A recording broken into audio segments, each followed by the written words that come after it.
중년의 재취업 성공을 위한 생활 속 심리 트릭 5가지 실습 강의 스토리. 안녕하세요. 여러분, 반갑습니다.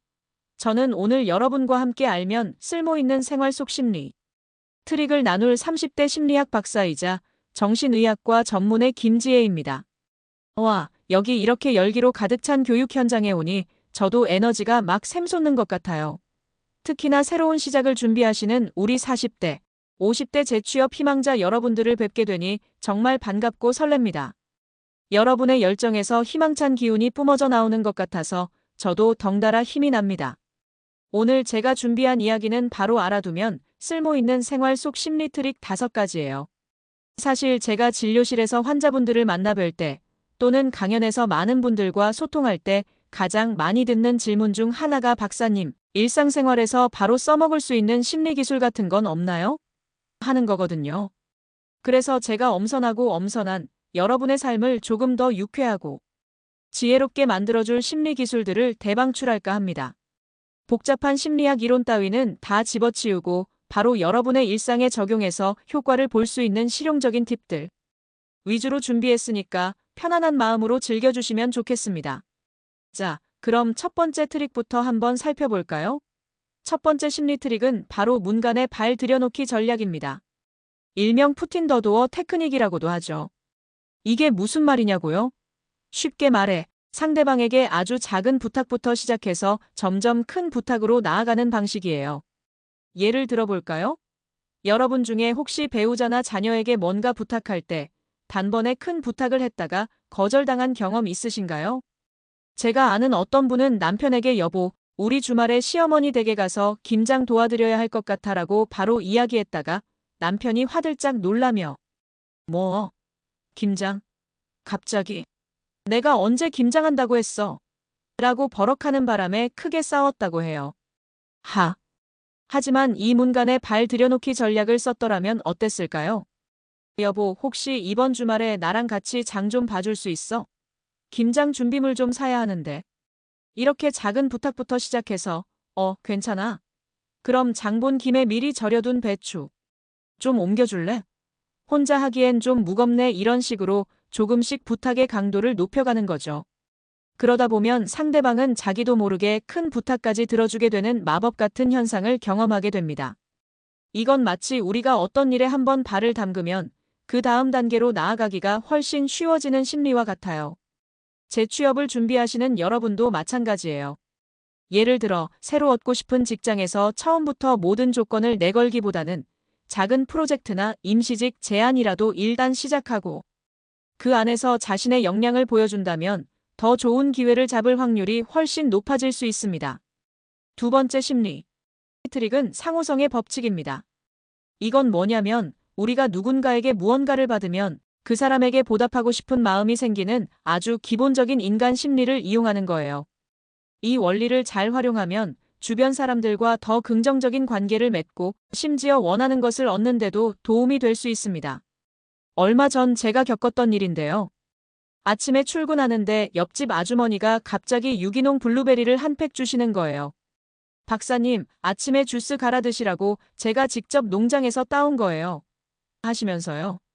사실 제가 평소에 옆집 아주머니와 그렇게 살갑게 지내는 편은 아니었는데 그 순간부터 마음속에 아주머니에 대한 따뜻한 감정이 싹 트는 걸 느꼈어요.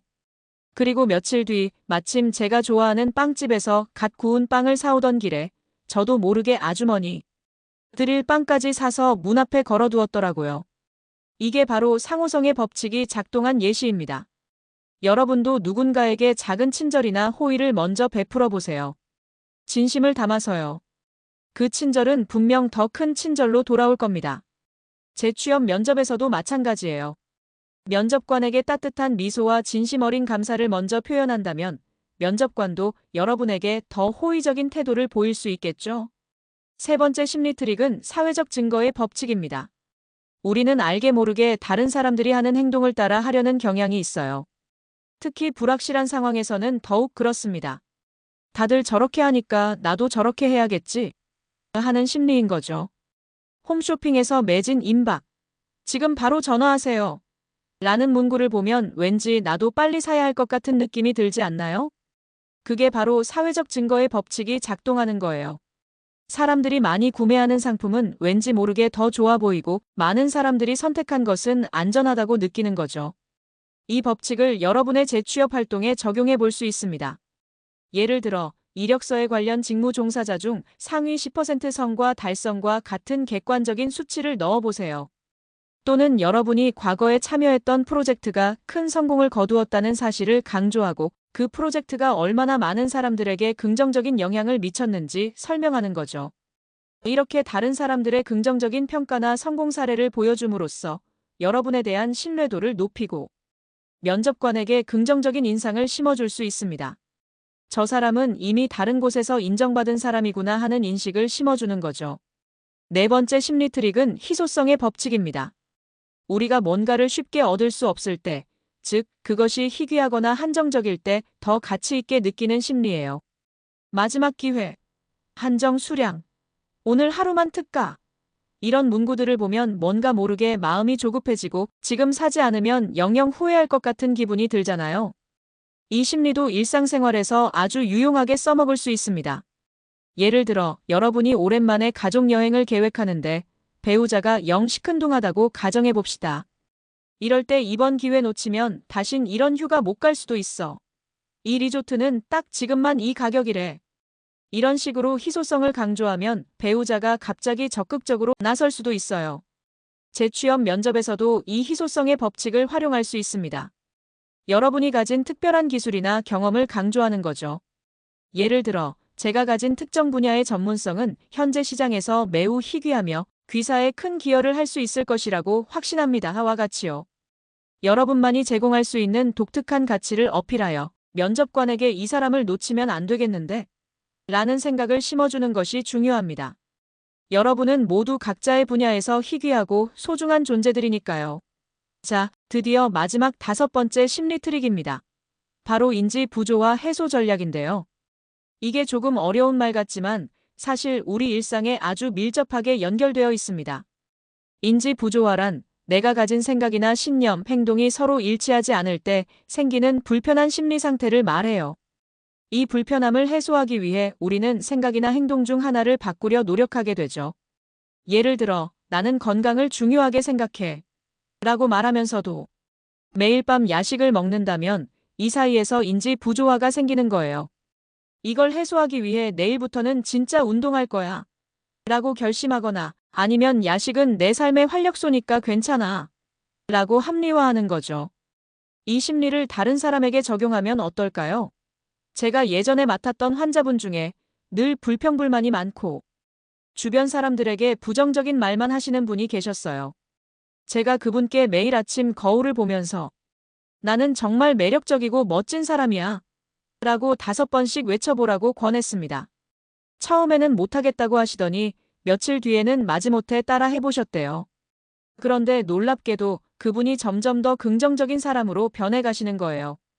왜냐하면 나는 매력적인 사람이다라는 생각과 나는 불평불만이 많은 사람이다라는 행동이 서로 부딪히면서 인지 부조화가 발생했고 이 부조화를 해소하기 위해 무의식적으로 행동을 바꾸게 된 거죠. 여러분도 주변 사람들에게 긍정적인 메시지를 계속 주입해 보세요. 당신은 정말 능력이 뛰어나시네요. 역시 당신이라면 해낼 줄 알았어요. 이렇게 칭찬과 격려를 아끼지 않는다면 상대방은 여러분의 말에 부합하는 행동을 하려고 노력하게 될 겁니다. 물론 스스로에게도 긍정적인 자기 암시를 해주는 것 잊지 마시고요. 네, 이렇게 알아두면 쓸모있는 생활 속 심리 트릭 5가지를 함께 살펴보았습니다. 문간에 발 들여놓기, 상호성의 법칙, 사회적 증거의 법칙, 희소성의 법칙, 그리고 인지 부조화, 해소까지. 오늘 제가 드린 이야기들이 여러분의 새로운 출발의 작은 불씨가 되고 앞으로의 삶을 더욱 풍요롭게 만드는 데 도움이 되었으면 좋겠습니다. 여러분은 이미 충분히 멋지고 능력이 넘치는 분들이세요. 그 빛을 스스로 발견하고 주변 사람들에게도 나눠주는 지혜로운 하루하루가 되시기를 진심으로 응원합니다. 감사합니다. 네. 오늘 강의 내용이 마음에 드셨다면 구독과 좋아요 눌러주시고 댓글도 많이 달아주세요. 중년 어르신의 재취업 성공을 위한 생활 속 지혜 탐구 스토리 다음 시간에 또 만나요. 편히 쉬세요, 어르신.